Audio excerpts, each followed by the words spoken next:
রাজাকার রাজি ভাইরা হত্যা মামলা। এই মামলাটা দ্রুত বিচারে নিয়ে আসা হলো। সাংবাদিক ভাইদের উদ্দেশ্যে বলছি, ভালো করে শুনুন। ওই মামলার রায় হয়েছিল 2015 সালের 31শে ডিসেম্বর। ডিসেম্বর মাসে জজ কোর্ট বন্ধ থাকে, কিন্তু আমাদের ওই কোর্ট খোলা ছিল। সারা দিন ব্যাপী কোর্ট চলতো, সন্ধ্যার সময় কোর্ট চলেছে। এরপর রায় দেওয়া হলো। ওই রায়ের 285 রায়ের কপি 285 নম্বর পৃষ্ঠায় স্পষ্ট লেখা আছে, এই মামলার আসামি তখন ওই যে শাহবাগের আন্দোলনকে কেন্দ্র করে আমাদেরকে শিবির বলা হয়েছিল, জামাত বলা হয়েছিল। দেখে এগুলো পায় না, পরে আনসারগুলো বানানো হলো। ওইখানে লেখা আছে রায়ের কপিতে, এই আসামিগণ এমন কি দিয়ে রেখেছে আমার কথা, জসিমউদ্দিন রহমানীকে যদিও শিবির অথবা আনসারুল্লাহ বাংলা টিমের আধ্যাত্মিক নেতা, গুরু ইত্যাদি বলা হয়েছে, কিন্তু এটা রাষ্ট্রপক্ষ প্রমাণ করতে সম্পূর্ণ ব্যর্থ হয়েছে। জজপুর থেকে কপিটা বের করুন, সাংবাদিকদেরকে বলছি, বের করে দেখুন সেখানে কি লেখা আছে। আদালতের রায়ের মাধ্যমে স্পষ্ট হয়েছে রহমানী কোনো দলের সাথে সম্পৃক্ত নয়। সুতরাং আপনারা যদি এর পরেও আমাকে এইভাবে দেখেন, আদালত অবমাননার জন্য আপনারা দায়ী থাকবেন এবং সেজন্য আইনের ব্যবস্থা না হতে পারে। কাজেই এই বিষয়গুলো স্পষ্ট করতে হবে। আল্লাহ এবং আল্লাহর রাসূলকে নিয়ে যদি কোনো ব্যক্তি কটূক্তি করে, অবমাননা করে, আল্লাহর কোরআনের বিরুদ্ধে কথা বলে, মনে রাখবেন এই বাংলার জমিনে তাদের থাকার কোনো ইচ্ছা নাই। ইচ্ছা হলো বিদেশ যাওয়া, বিদেশ যাওয়ার জন্য তারা এগুলো করে। কাজে আমি বলছি না বাংলাদেশের তাওহীদি জনতা জেগেছে, ওদেরকে একবার চিরস্থায়ী বিদেশ পাঠিয়ে দেবে। ভাইরা আমার, আজকে আমাদের মনে রাখতে হবে, এই জাগরণকে ধরে রাখতে হবে। এরপরে যদি কোনো চক্রান্ত শুরু হয়, আজকে যেভাবে ওলামায়ে কেরাম, তালাবায়ে ইলম, স্কুলের ছাত্র, মাদ্রাসার ছাত্র, তাওহীদি জনতা একাত্র হয়ে ময়দানে নেমেছিল, ঠিক এই ঐক্যবদ্ধতাকে ধরে রাখতে হবে। কিয়ামত পর্যন্ত যদি আমরা এরকম একটা ইসলামকে কেউ ধ্বংস করতে পারবে না ইনশাআল্লাহ। আমাদের শুধু প্রথম কাজ হচ্ছে ঐক্যবদ্ধ থাকা। 2 নম্বর কাজ হচ্ছে এই চেতনাকে, হাসিনা যেমন একটা চেতনা তৈরি করেছিল, আমাদেরও চেতনা তৈরি করতে হবে। আমি মূলত আসলে কোনো দলের সদস্য ছিলেন না, বাস্তব আমার কি কাজ ছিল, আমি যখন দেখলাম গণজাগরণ মঞ্চ তৈরি করলো এবং তারা সারা বাংলাদেশে একটা জাগরণ তৈরি করার চেষ্টা করলো, যদিও তাদের স্লোগান ছিল রাজাকার বিরোধী, কিন্তু এই রাজাকার বিরোধিতার আড়ালে ছিল ইসলাম বিরোধিতা, ইসলামের বিরুদ্ধে চেতনা তৈরি করা। তখন আমার ইচ্ছা ছিল বাংলাদেশে ওই গণজাগরণকারীদের বিরুদ্ধে একটা তাওহীদের জাগরণ তৈরি করা। এই জাগরণ নিয়ে মাঠে নেমেছিলাম এবং আলহামদুলিল্লাহ আজকে দেখতে পাচ্ছি, আমি যদিও সে সময় শুরু করেছিলাম, আজকে বাংলাদেশের যে প্রান্তে যাই, এখনো যাওয়ার সুযোগ হয় না, শুধু কয়েকটা মসজিদের চিকিৎসা করে গেছি নামাজ পড়ার জন্য, যে মসজিদে যাই কোনো ঘোষণা নাই, কিছু নাই, দেখেই বলে যায় রহমান সাহেব আছে। আমি হচ্ছে যেই জাগরণের স্বপ্ন দেখেছিলাম 2013 সালে, আল্লাহ রাব্বুল আলামিন আমাকে জেনে রেখে সেই জাগরণকে বাংলার ঘরে ঘরে পৌঁছে দিয়েছে।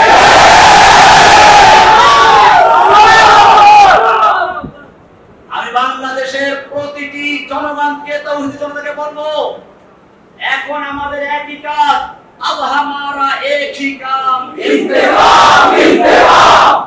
আমাদের একই কাজ এখন, ইন্তেকাম মানে প্রতিশোধ। আমি জেল থেকে মুক্ত হয়ে বলেছিলাম প্রতিশোধ সম্মিলিত সময় কান খাড়া করে, আমার প্রতিশোধ দিতে বলেছে। আমি বলেছিলাম এই প্রতিশোধ ঠিক আছে, কিন্তু প্রতিশোধের আমার প্রথম কাজ হচ্ছে ক্ষমা করে দেওয়া। যেটা আমাদেরকে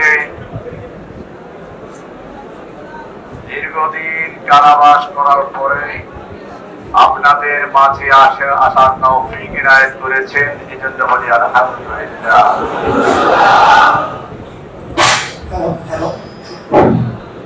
এমন একটা সময় এসেছিল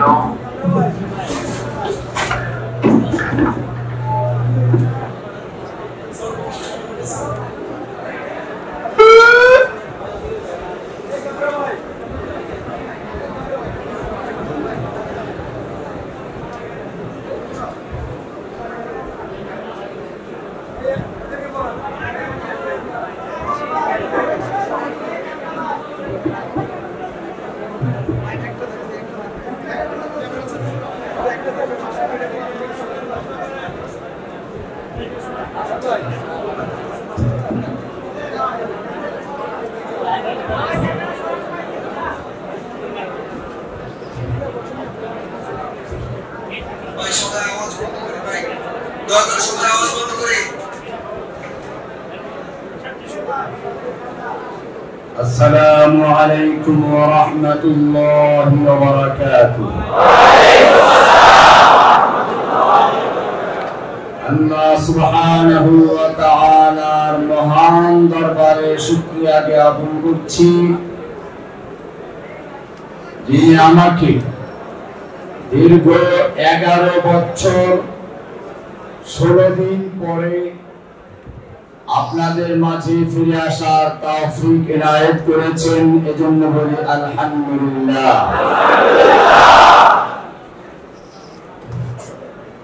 ইমামে আবু হানিফা রাহমাতুল্লাহি আলাইহি, ইমামে আহমদ বিন হাম্বল রাহমাতুল্লাহি আলাইহি, ইমাম ইবনে তাইমিয়া রাহমাতুল্লাহি আলাইহি থেকে শুরু করে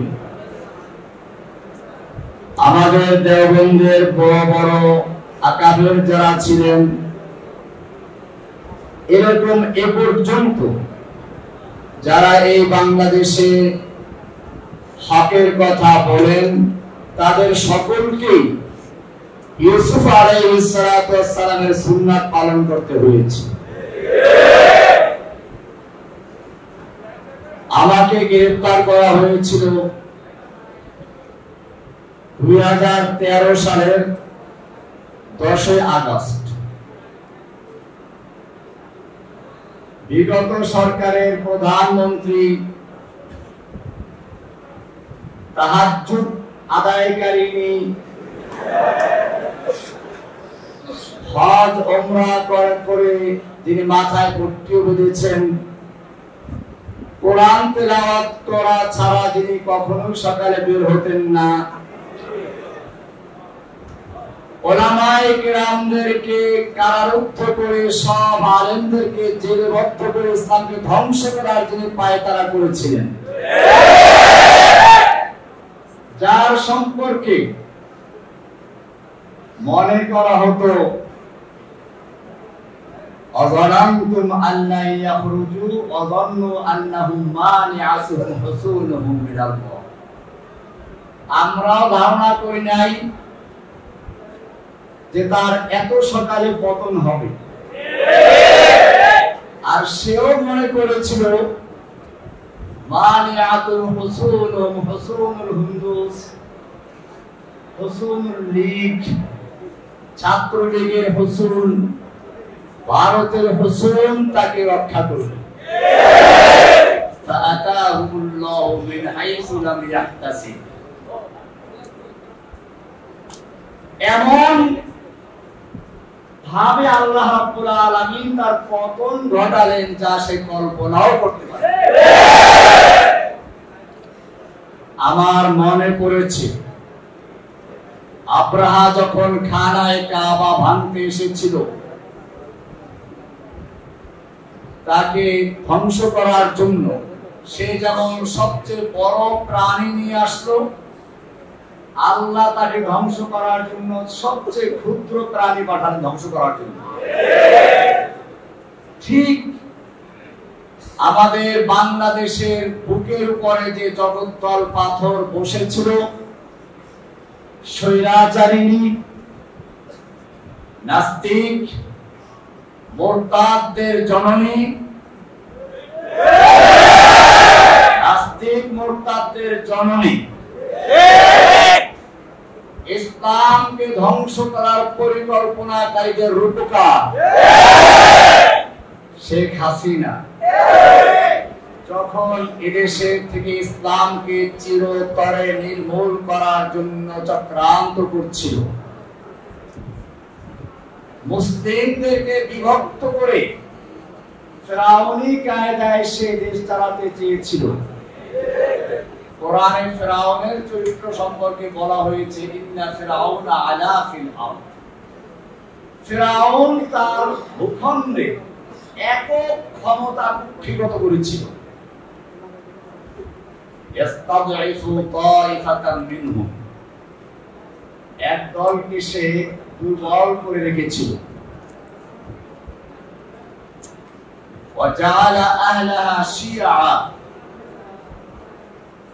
এবং সে দেশের অধিবাসীদেরকে, জনগণকে বিভিন্ন দলে বিভক্ত করেছিল। ঠিক একই ভাবে এই বাংলাদেশের মুসলিমদেরকে, বাংলাদেশের জনগণকে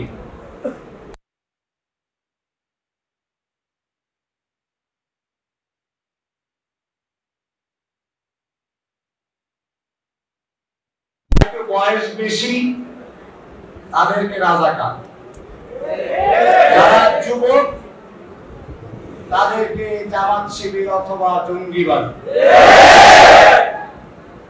আল্লামা সাঈদী রাহমাতুল্লাহ আলাইহিকে রাজাকার বানিয়ে দিলেন। আমি তাকে আজকে শ্রদ্ধার সঙ্গে স্মরণ করছি। আমি যখন প্রথম জেলে যাই, আমার জন্য কিছু হাদিয়া পাঠালেন আর বললেন যে সবর করেন, ইনশাআল্লাহ আল্লাহ তাআলা আপনার জন্য রাস্তা বের করে দিবেন। আজকে আমি তার জন্য খাসভাবে দোয়া করছি, আল্লাহ তাআলা যেন তার মাকামকে জান্নাতের আলা মাকাম করুন। আমি বলছিলাম, এই ফিরআউন যখন বাংলাদেশের বুকে বসে পড়লো, আল্লাহ তাআলা তখন কোন বড় শক্তি দিয়ে তাকে ধ্বংস করেন নাই, বরং স্কুল কলেজের বাচ্চাদেরকে তার বিরুদ্ধে আবাবিল পাখি হিসেবে গ্রহণ করেছে। আলাম তারা কাইফা ফাআলা রাব্বুকা বিআসহাবিল ফিল আলাম ইয়াজআল কাইদাহুম ফি তাদলিল। তাদের সব চক্রান্তগুলোকে ব্যর্থ করে দিয়েছেন। وأرسل عليهم طيرا أبابيل, ঝাঁকে ঝাঁকে পাখি প্রেরণ করেছেন। আবাবিল মানে আসলে ঝাঁকে ঝাঁকে পাখি জানেন। আল্লাহ রাব্বুল আলামিন এই পাখি পাঠিয়েছেন স্কুল থেকে, পাখি পাঠিয়েছেন কলেজ থেকে, পাখি পাঠিয়েছেন বিশ্ববিদ্যালয় থেকে, পাখি পাঠিয়েছেন মাদ্রাসা থেকে, আলিয়া থেকে, কওমিয়া থেকে, ডান বাম, আলিয়া কওমিয়া, স্কুল কলেজ, এমনকি ইংলিশ মিডিয়ামের ছাত্র পর্যন্ত রাস্তায় বের হয়ে এসেছে। এটাই বর্তমান সময়ের তায়রান আবাবিল। আল্লাহ আরেকবার দেখালেন, জাআল হাক্কু ওয়া যাহাকাল বাতিল ইন্নাল বাতিলা কানা যাহুকা। ফিরআউন আয়ে, হামান আয়ে, जालिम साबिर सुल्तान आए, सबको हुई रुसवाई हासिल। जाअल हक़ व ज़हक़ल बातिल इन्नल बातिला काना ज़हूक़ा। फिरौन आए, नौफिल आए, रौआ कादिर नानुक आए, कितने कितने शैतान आए, सबको हुई रुसवाई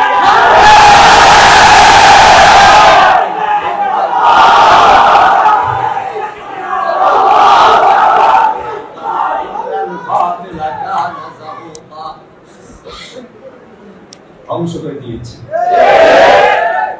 এটা আল্লাহর নিসবত। আমি ধন্যবাদ জানাই আজকের এই প্রজন্মের যুবকদেরকে, স্কুল কলেজ মাদ্রাসা ইউনিভার্সিটি আলিয়া কওমিয়া সহ সকল ছাত্র জনতা ওলামায়ে কেরামদেরকে আমি ধন্যবাদ জানাই যে তারা ঐক্যবদ্ধ হয়ে মাঠে অবতরণ করেছিলেন। আর যখন এভাবে মাঠে নেমে ইস গরজে সে जो वक्तल में गया वो सुबह शाम सलामत रहती है, ये जान तो आनी जानी है, इस जान की कोई परवाह नहीं। कत्ल करना है तो कर ले आशिक़े दिलदार को, हम शिकायत क्या करेंगे कातिबे तकदीर। যখন তারা বুক পেতে দিয়েছিল, আমি জেলখানায় বসে যখন দেখলাম আবু সাঈদের সেই সম্প্রসারিত হাত, আমার মনে পড়লো আমি দেওবন্দের ছাত্র, দারুল উলুম দেওবন্দের 91-90 এর ফারিক আমি দুইবার দাওরা করেছি, একবার জামিয়া রহমানিয়াতে, দ্বিতীয়বার দেওবন্দে। দারুল উলুম দেওবন্দের উস্তাদ শাইখুল হাদিস শাইখুল ইসলাম হুসাইন আহমদ মাদানী রাহমাতুল্লাহি আলাইহি ইংরেজদের বিরুদ্ধে আন্দোলন করেছেন। তার জনসভার উপর নিষেধাজ্ঞা জারি করা হলো। দিল্লিতে তিনি বক্তব্য রাখবেন, বলা হলো এখানে বক্তব্য দিয়ে পরে গুলি করা হবে। মাওলানা মাদানী রাহমাতুল্লাহি আলাইহি সেই ময়দানে গিয়ে উপস্থিত হলেন। তিনি ঘোষণা করলেন, আমি শুনেছি এই সাদা কুকুরের দল ঘোষণা করে দিয়েছে এখানে কোনো বক্তব্য দেওয়া যাবে না, যদি কেউ বক্তব্য দেওয়ার চেষ্টা করে তাকে গুলি করা হবে। আমি মাদানী হাজির হয়েছি, এই বলে তিনি তার শেরওয়ানির বোতাম ছিঁড়ে দিয়েছিলেন। একটা লোকের সাহস হয় নাই তার বুকে গুলি করা। দীর্ঘ 2 ঘন্টা পর্যন্ত বক্তব্য রেখেছিলেন, যার শুরু করেছিলেন এভাবে, সাগামিরো দুরবাজিরো মোশেরাতে ফাকুনি সাগামিরো, সাগ আমি ফারসি শব্দ, সাগ আমিরো দুরবাজিরো দুরবাউজির মোশেরাতে ফাকুনি। সাগ মানে কুকুর, সাগ আমির, কুকুর হচ্ছে বাদশা, দুরবাজির মানে বিড়াল হচ্ছে মন্ত্রী। কুকুর বাদশা, বিড়াল মন্ত্রী, এমপি কারা? ইঁদুর। সাগামিরো দুরবাজিরো মোশেরাতে ফাকুনি ইজনি আরকানে দৌলত মুলকিরা বিরাকুনি।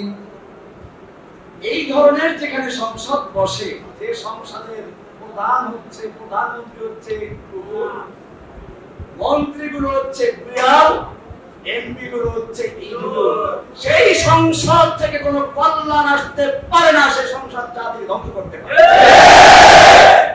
এভাবে তিনি 2 ঘন্টা পর্যন্ত বক্তব্য দিলেন। আবু সাইদের সেই সম্প্রসারিত হাত দেখে আমার সেই কথাই মনে পড়লো, আবার মাদানীর শিষ্যরা ময়দানে অবতীর্ণ হয়েছে। আমি যুবকদেরকে বলছি, আমার এই আওয়াজ সারা দুনিয়ায় ছড়িয়ে দাও। সেই জাতির যুবকেরা তৈরি হয়ে যায়, সেই জাতিকে কেউ ধ্বংস করতে পারে না। সেই জাতির যুবকেরা মরতে শিখে, তাদেরকে কেউ দমিয়ে রাখতে পারে না।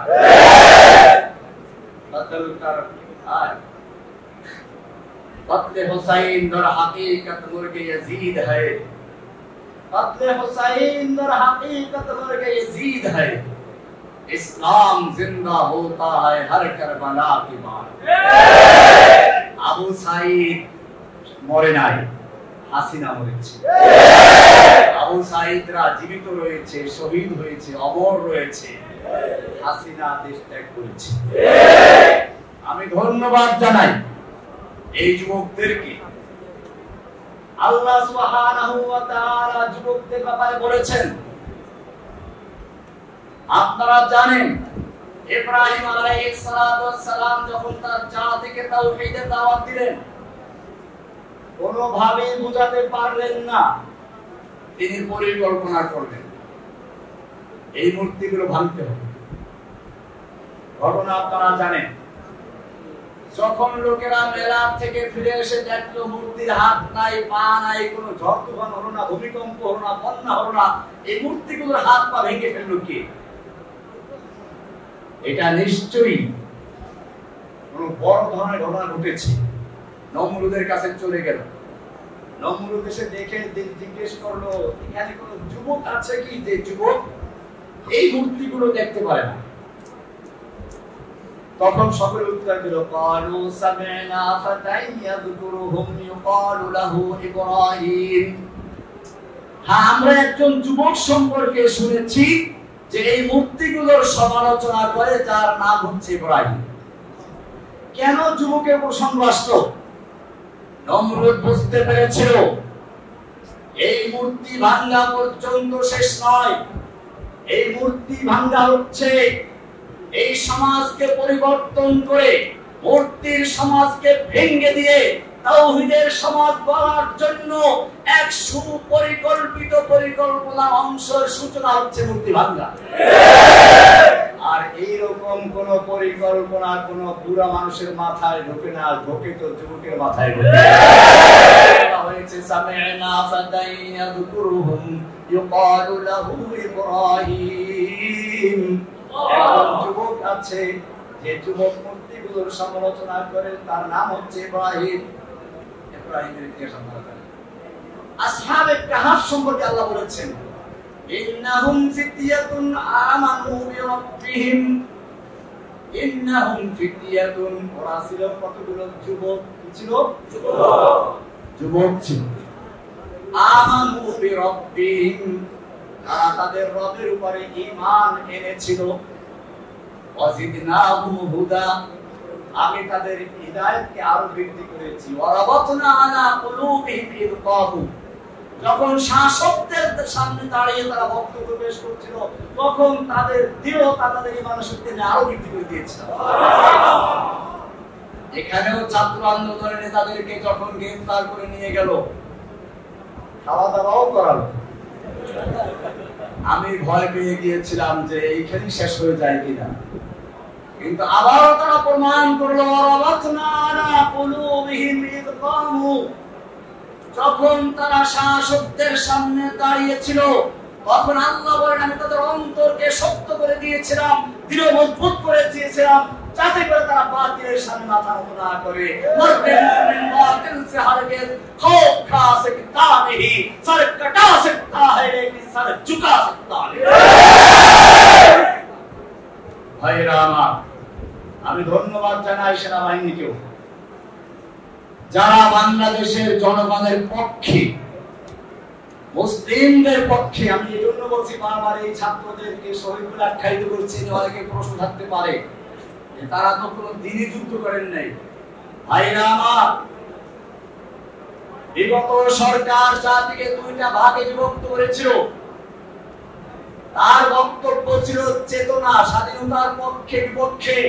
মূলত এরা স্বাধীনতার পক্ষে বিপক্ষে ছিল না, এটা ছিল ইসলামের পক্ষে এবং ভারতীয় নাস্তিকতাবাদীর পক্ষে। সুতরাং যারা হাসিনার পক্ষে দাঁড়িয়েছিল, আমি নির্দ্বিধায় বলতে পারি তাদের অধিকাংশ লোক ছিল মুসলমান মুজাহিদ এবং তাদের অন্তরে ঈমানের চেতনা ছিল। ঈমানের চেতনায় বিশ্বাসীরাই সেদিন ময়দানে যুদ্ধ করেছে, সেদিন বুক পেতে দিয়েছে। কারণ ঈমানী শক্তি ভিতরে না থাকলে এরকম বুক পেতে দেওয়া সম্ভব হতে পারে।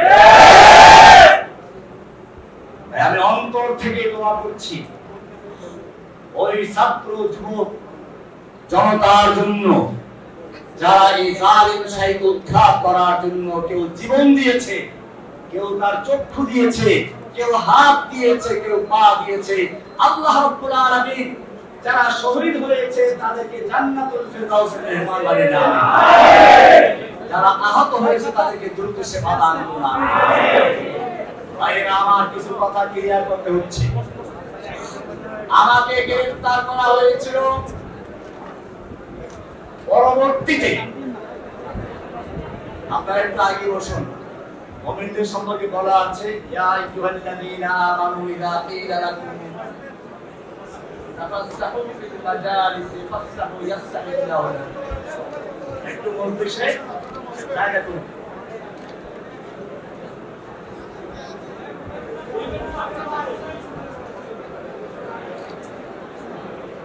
আমরা কথা না বলি। আমাকে গ্রেফতার করা হয়েছিল কেন, আজকে আপনাদের ভালো করে বুঝতে হবে।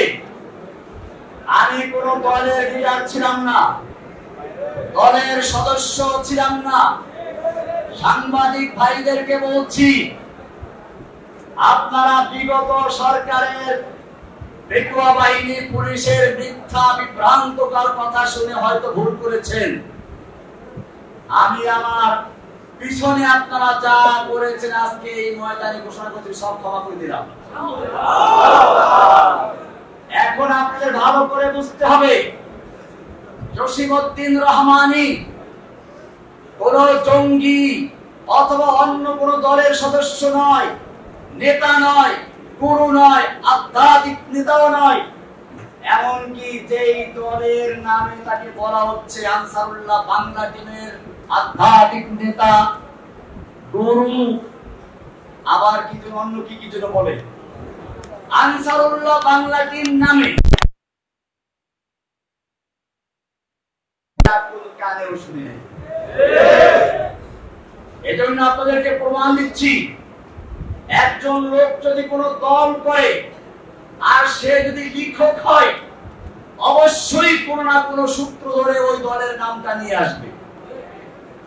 সে যদি খতিব, বক্তা হয়, অবশ্যই কোনো না কোনো সূত্র ধরে সেই দলের প্রতি সমর্থন জানাবে, আহ্বান জানাবে।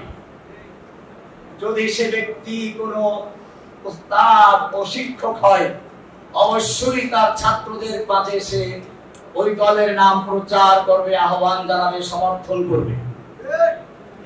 সে যদি একজন দায়ী হয়, অবশ্যই সে এটা দাওয়াত দিবে। আমি একজন লেখক, আমি একজন বক্তা, আমি একজন ইমাম ও খতিব, আমি একজন উস্তাদ।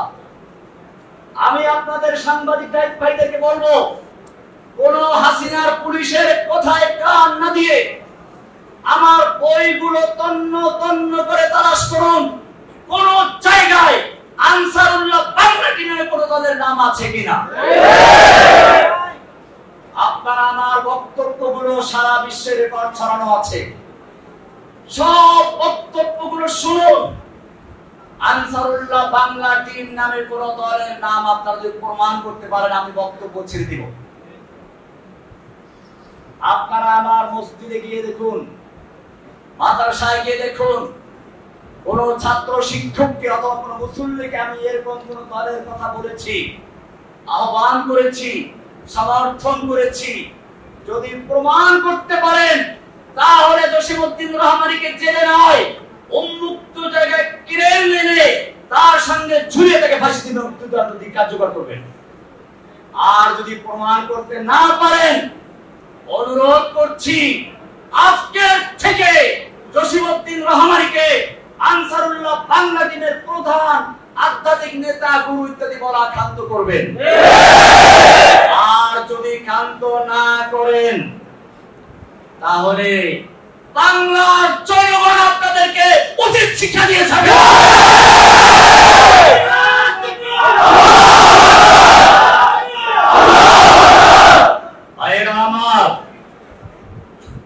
আজকে বাংলাদেশ থেকে ইসলামকে নির্মূল করার চক্রান্ত করা হয়েছিল। শিক্ষা সিলেবাসের মাধ্যমে স্কুল কলেজের ছাত্রদেরকে বাঙালি বাচ্চা বানাবার চক্রান্ত করা হয়েছে। শুধু তাই না, আলেম ওলামাদেরকে কলঙ্কিত করার চেষ্টা করা হয়েছিল। শাইখুল হাদিস ইবনে শাইখুল হাদিস আল্লামা মামুনুল হক, ছাত্র জীবন থেকে আমার বন্ধু মানুষ, তাকে নিয়ে কি নাটক করেছিল আপনারা জানেন। এমনি ভাবে আমাদের এই কোন বিষয় আছেন মুফতি হারুন জাহার সাহেব, আল্লাহ তাকে জাদা খায় দান করুন। আমার অত্যন্ত মহব্বতের মানুষ, সেজন্য আগে এখানে ভাইরা আমার যে কথা বলছিলাম, এই যে ইসলাম ধ্বংসের চক্রান্ত, হেফাজতুর উলামায়ে কেরামদের বিরুদ্ধে দুর্নীতি দমনকে আগিয়ে দিয়েছে। আমি জেলখানায় বসে অনেকের থেকে শুনেছি, তখন তারা জেলে ছিল, আমার তো কোনো অ্যাকাউন্টই নেই, তো দুর্নীতি দমন তারা আসবে কি করে? পুরবী সাহেবও তাই এরকম বলছিলেন, কারো অ্যাকাউন্ট নেই। এদের নামে দুর্নীতি দমন কমিশন তল্লাশি করা শুরু করে দিয়েছে। এগুলো দুর্নীতি দমন কমিশন নয়, ইসলাম দমন কমিশন তৈরি করে বাংলাদেশের উলামায়ে কেরামদেরকে কলঙ্কিত করার চক্রান্ত করা হয়েছে। কিন্তু আল্লাহ তো দেখেন, ওরা যত রকমের চক্রান্ত শুরু করেছিল, আল্লাহ তাআলা তাদের সকল চক্রান্তের জালগুলোকে মাকড়সার জালের মতো ছিন্ন ভিন্ন করে দিয়ে উলামায়ে কেরামদেরকে আবার ময়দানে আসার তৌফিক দান করেছে। শুকরিয়া জানাই আলহামদুলিল্লাহিল্লাযী নাজ্জানা মিনাল কওমিল যালিমিন। আল্লাহ, আমরা সকলেই তোমার দরবারে শুকরিয়া আদায় করছি। তুমি যদি এই জালিমের বিরুদ্ধে আমাদের সাহায্য না করতে, তুমি যদি আমাদেরকে মুক্ত না করতে, এই জালিম শাহের হাত থেকে আমাদেরকে মুক্ত করার কোনো শক্তি ছিল না। মুক্ত করেছেন কে? আল্লাহ সুবহানাহু ওয়া তাআলা।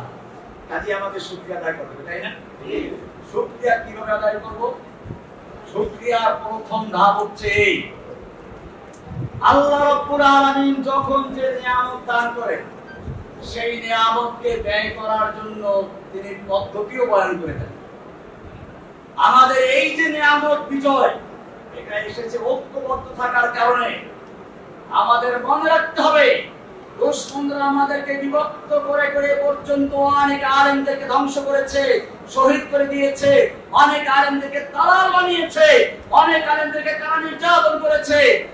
আজকে ওলামায়ে কেরাম ঐক্যবদ্ধ হয়ে মাঠে নেমেছে, কিন্তু ষড়যন্ত্র শেষ হয় নাই। আপনারা দেখেছেন এখনো ভারতের পত্রিকা আমার বিরুদ্ধে কত রকম প্রোপাগান্ডা ছড়াচ্ছে। আমি নাকি হিন্দুদেরকে মারতে বলেছি, আমি প্যারোলে মুক্তি পেয়েও বলেছিলাম।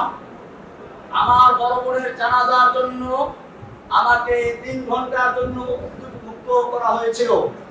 হেলিকপ্টার থেকে বরগুনা গিয়ে জানাজায় অংশগ্রহণ করেছিলাম, সেখানে বলেছিলাম ওই সময় উত্তপ্ত ছিল যে কোন হিন্দুর বাড়িতে আক্রমণ না হয়, কোন মন্দির গির্জা প্যাগোডায় যেন আক্রমণ না হয়, প্রয়োজনে তোমরা পাহারাদারি করবে।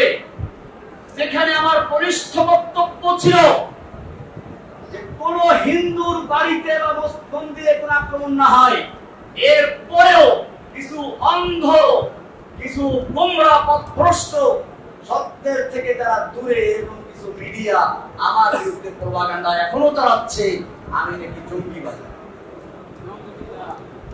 মনে রাখবেন, আমাকে যারা জঙ্গিবাদী বলে তারা মূলত আমাকে নয়, কোরআনকে, হাদিসকে এবং স্বয়ং আল্লাহর রাসূলকে জঙ্গিবাদী বলছে। তা প্রকাশ করতে পারে না বলেই এই কথা বলছি। আমার অপরাধ কি ছিল? ভালো করে শুনুন। যখন এই দেশে একদল নাস্তিক মুরতাদ বিদেশ যাওয়ার জন্য কোনো ভিসা পায় না, তখন তাদের সহজ উপায় ছিল আল্লাহকে গালিগালাজ করা, রাসূলকে গালিগালাজ করা, রাসূলকে নিয়ে কটূক্তি করা এবং বিভিন্ন মিডিয়ায় তা প্রচার করা। আর তখন ওরা আমাদের মুসলিমরা, ইসলাম প্রিয় লোকেরা, আল্লাহ প্রিয় লোকেরা, রাসূলের প্রিয় লোকেরা স্লোগান দেয়, এটা নিয়ে ওরা দেখায়। এবং তখন বিদেশিরা বলে, হ্যাঁ তোমাকেই তো দরকার, ভিসা দিয়ে দাও, বিদেশ চলে যায়। যখন বিদেশ যাওয়ার জন্য তাদের একমাত্র মাধ্যম ছিল আল্লাহকে গালি দেওয়া, রাসূলকে গালি দেওয়া, তখন আমি মনে করেছিলাম এই লোকটাকে স্থায়ী ভিসা দেওয়ার প্রয়োজন আছে। আমি স্পষ্ট বলতে চাই, শেখ হাসিনার পাপের জন্য আইন করা হয়েছিল, তাকে নিয়ে কটূক্তি করে যাবজ্জীবন পর্যন্ত সাজা ছিল। আর আমার নবীকে নিয়ে কটূক্তি করলে তাদেরকে গ্রেফতার, সাজা দূরের কথা, পুরস্কার দিয়ে বিদেশ পাঠিয়ে দিত। তখন আমি একটা আয়াত পেশ করেছিলাম, লা ইল্লাম ইয়ানতাহিল মুনাফিকুনা ওয়াল্লাযীনা ফী কুলুবিহিম মারাদ ওয়াল মুরজিফুনা ফিল মাদিনা।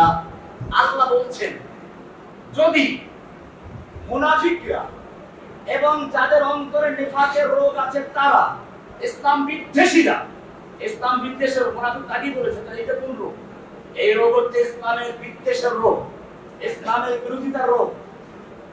ওয়াল্লাযীনা ফী কুলুবিহিম মারাদ ওয়াল মুরজিফুনা ফিল মাদিনা, এবং যারা শহরে গুজব ছড়ায়, আল্লাহর নবীকে নিয়ে, আল্লাহর নবীর স্ত্রীদেরকে নিয়ে, কন্যাদেরকে নিয়ে গুজব রটনা করে। আল্লাহ কি বলছেন শুনুন, লা ইল্লাম ইয়ানতাহি, যদি তারা তাদের এই কাজ থেকে বিরত না থাকে, লা নুগরিয়ান্নাকা বিহিম, হে নবী আমি আপনাকে তাদের বিরুদ্ধে খেপিয়ে দিব, উত্তেজিত করে দিব, আপনাকে উস্কানি দিব। কে বলছেন? আল্লাহ। আজি রহমানি উস্কানি দিচ্ছেন কে? আল্লাহ। লা নুগরিয়ান্নাকা বিহিম সুম্মা লা ইউজাবিরুনাকা ইল্লা কালিলা, অতঃপর তারা আপনার প্রতিবেশী হয়ে আপনার দেশে আর থাকতে পারবে না, একেবারে বিদেশ পাঠাই দাও।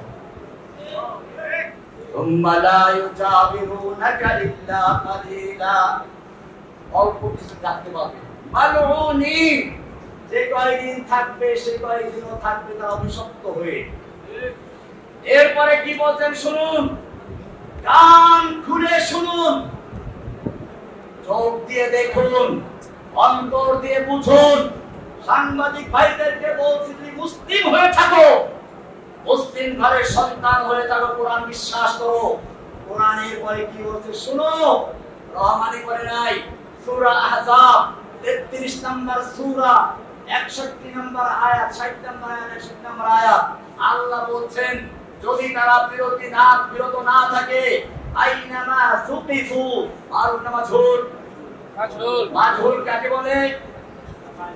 মা লাম ইউসাম্মা ফাইলুহু, যার ফাইল উল্লেখ থাকে না, অর্থাৎ যে কেউ করবে।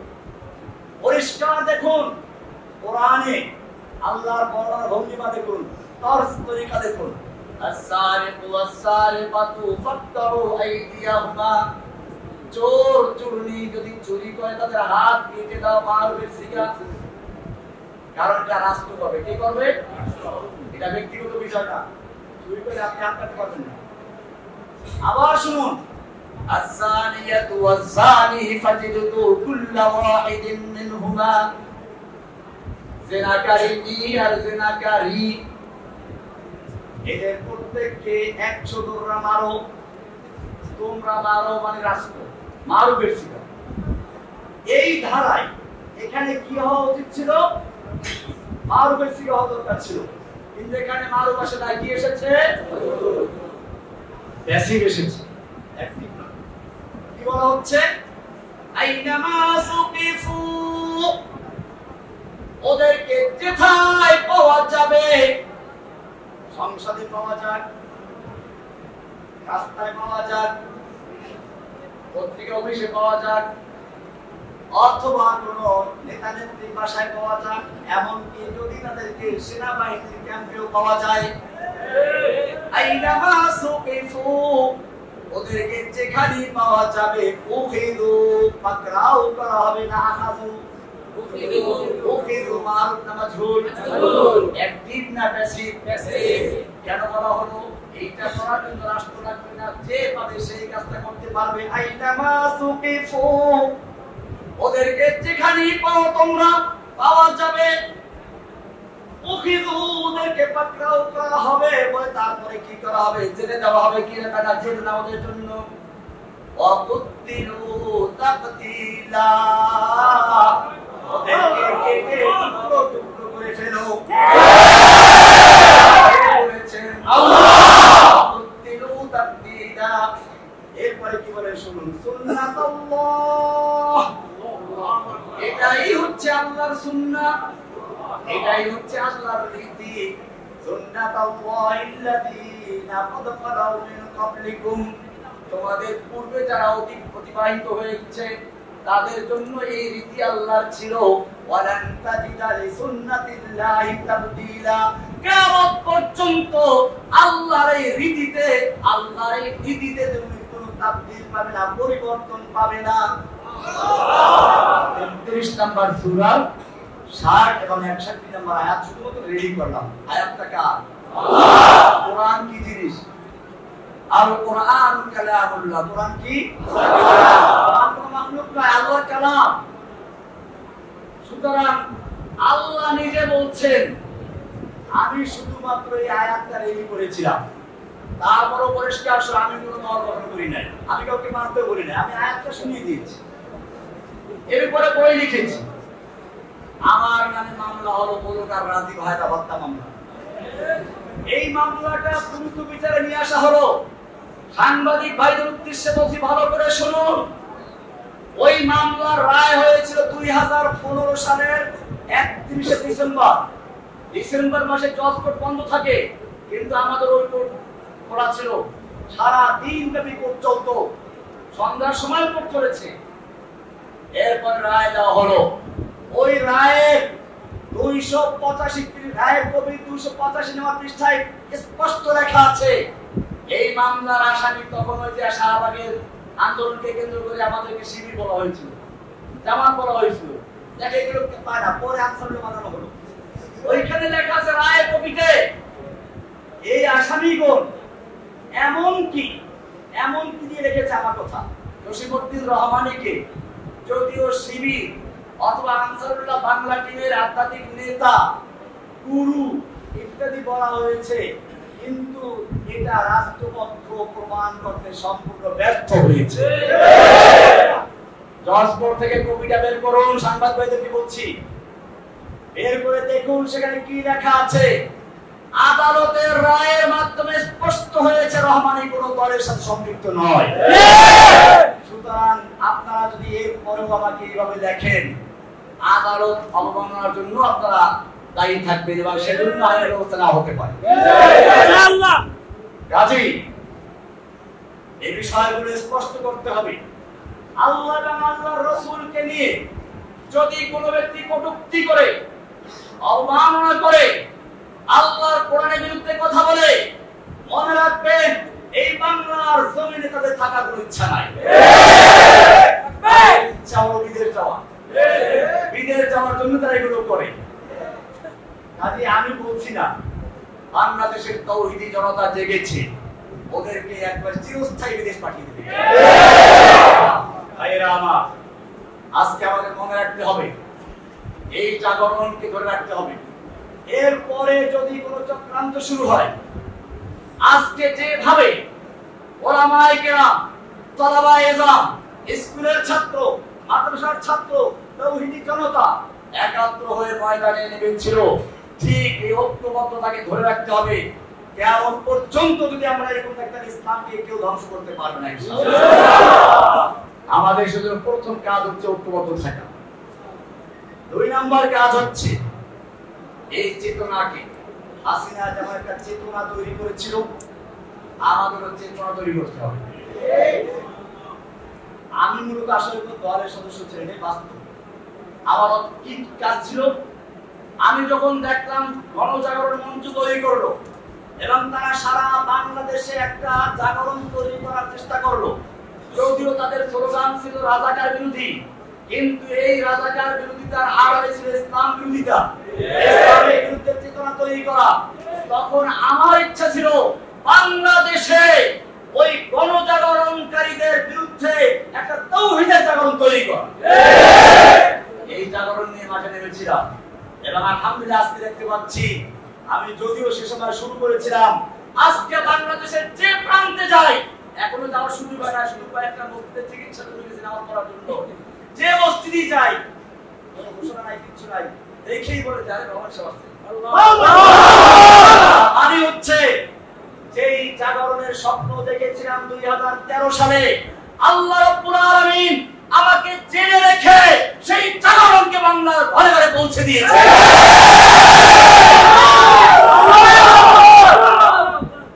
আমি বাংলাদেশের প্রতিটি জনগণকে, তাওহীদি জনতাকে বলবো, এখন আমাদের একই কাজ, अब हमारा एक ही काम इंतकाम इंतकाम। আমাদের একই কাজ এখন ইন্তেকাম মানে প্রতিশোধ। আমি জেল থেকে মুক্ত হয়ে বলেছিলাম প্রতিশোধ শুনলেই তো সবাই কান খাড়া করে, আমার প্রতিশোধ দিতে বলেছে। আমি বলেছিলাম এই প্রতিশোধ ঠিক আছে, কিন্তু প্রতিশোধের আমার প্রথম কাজ ক্ষমা করে দেওয়া।